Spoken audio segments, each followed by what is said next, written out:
Here's a quick note on green speeds here at County Sligo Golf Club.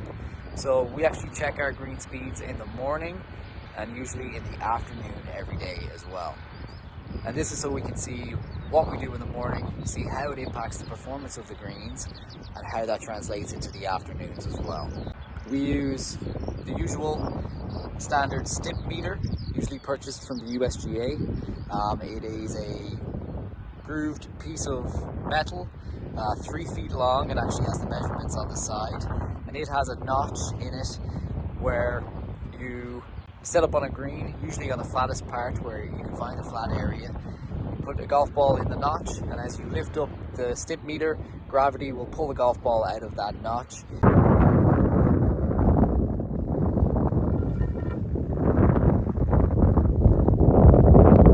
Roll 3 golf balls in one direction, take the average, roll 3 golf balls back, take the average of that, and then you take the overall average, and that gives you a distance. So usually that can range from 8 feet to 9 feet to 10 feet. At the recent US Women's Open at Erin Hills, greens were running about 13.5 feet, which is extremely fast.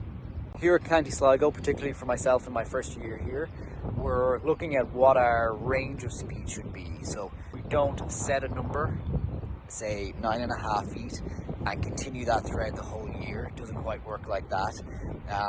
Wind and weather can be a huge factor. Greens can speed up during the day if they dry out or the wind picks up.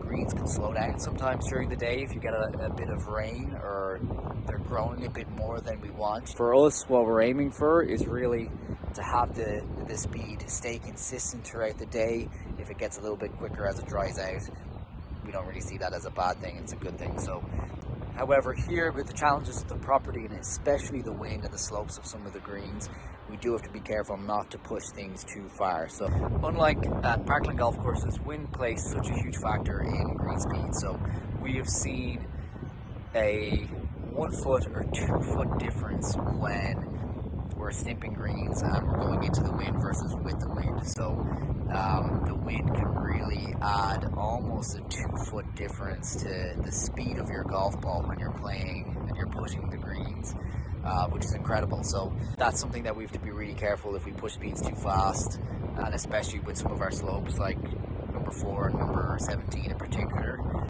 At a Parkland golf course, you might look at 10 feet plus, 11 feet plus for your typical green speed through the playing season. Here at a links golf course, it's likely between the 9 foot and 10 foot mark, but we are listening to people's feedback and tailoring some of the decisions that we make to keep it within a range that makes the golf course fair, fun, enjoyable, and playing like you expect it to play. The key area to get the feel for the speed of the greens are, of course, the pushing greens, particularly the 2 pushing greens south of the clubhouse.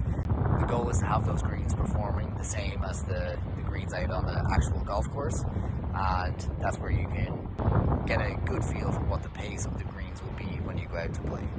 As always, thank you for watching this video.